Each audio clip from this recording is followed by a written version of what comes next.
AJ Styles addresses AEW rumors. Is Trick Williams going babyface? And a wrestling legend calls it a career in this April.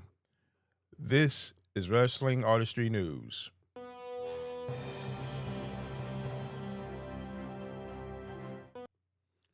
Hello, everyone. Andre Smith here for Wrestling Artistry News. And let's get right into it. AJ Styles addresses AEW rumors. Appearing on the latest edition of the Talking Shop show hosted by Luke Gallows and Carl Anderson, who were at Raw on Monday, Styles responded to people saying WWE only put him in the Hall of Fame so he wouldn't join AEW. This according to WrestleTalk.com.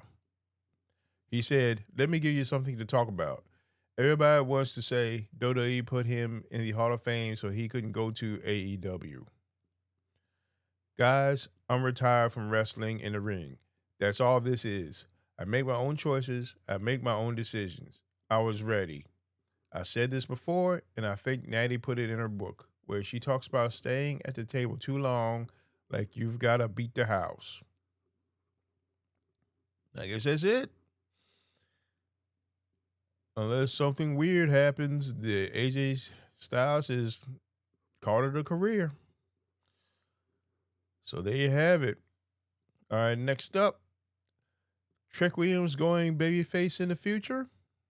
According to Fightful.com, a big change could be coming for Trick Williams. On the latest episode of WrestleVotes Radio on Fightful Select, it was revealed that WWE has had internal discussions about turning Trick Williams babyface.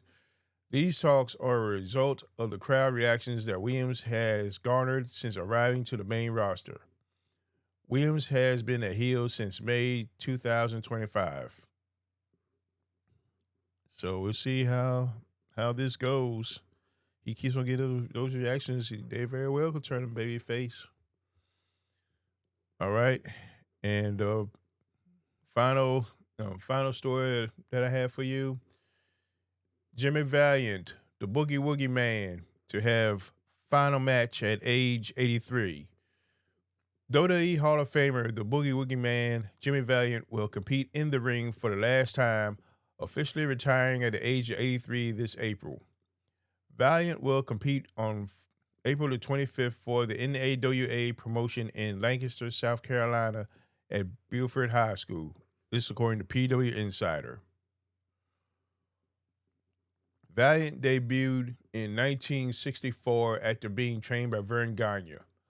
Over the course of his career, he was a main eventer in the WWF as part of the Valiant Brothers, battled Jerry Lawler in Memphis, had a memorable feud with Paul Jones and Jim Crockett Promotions, and has been a mainstay on independent promotions in the South. Valiant still operates a training center in West Virginia in which has produced Hangman Adam Page and others. Valiant had an official retirement match back at Wrestle Reunion 1 in January 2005, teaming with Roddy Piper and Jimmy Snuka, but returned to the ring a year later. He last wrestled in 2023. The event has been appropriately titled Boogie's Last Dance. So this is indeed his last match. Then congratulations, Boogie, and congratulations on a very long career. And thank you for entertaining us all. And this is it for this edition of the Wrestling Artistry News. And until then, fans, so long for now.